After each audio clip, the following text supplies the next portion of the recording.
once snapped the tail off an F-86, spun in an F-100, and how he not only stole more than $1 million worth of computer time from the Air Force to develop a radical new theory, but survived every resulting investigation.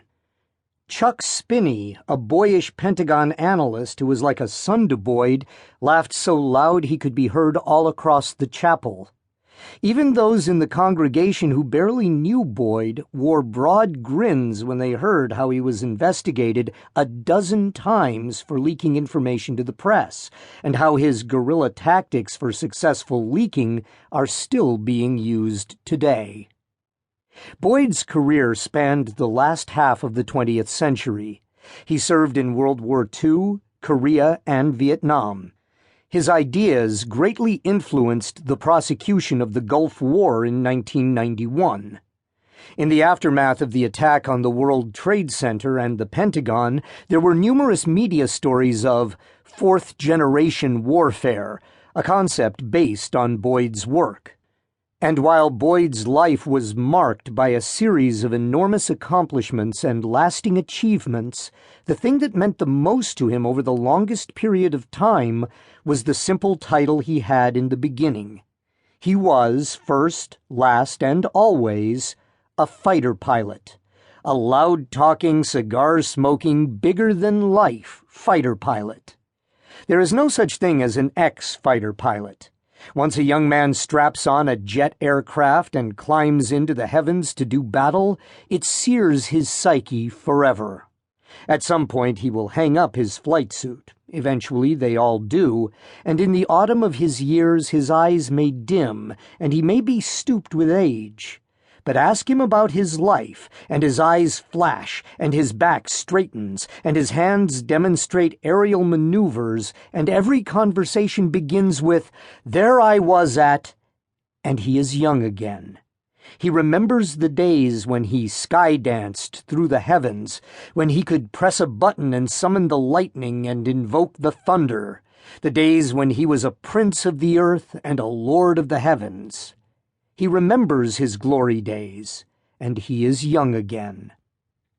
Some of Boyd's friends at the memorial service remembered the time back in the mid and late 1950s when John Boyd was the best fighter pilot in America. When he returned from a combat tour in Korea to become an instructor at the Fighter Weapons School, the Air Force's premier dogfighting academy, he became known as 42nd Boyd, the pilot who could defeat any opponent in simulated air-to-air combat in less than 40 seconds. Like any gunslinger with a nickname and a reputation, Boyd was called out. Some of the best pilots in the Air Force challenged him at one time or another. So did the best pilots in the Navy and the Marine Corps. But no man could be found who was better in the air than John Boyd. He was never defeated. Boyd was more than a great stick-and-rudder man. He was the rarest of creatures, a thinking fighter pilot. Anyone familiar with the Air Force can tell you two things with confidence. One, fighter pilots are known for testosterone, not gray matter. And two, military doctrine is dictated by people with stars on their shoulders.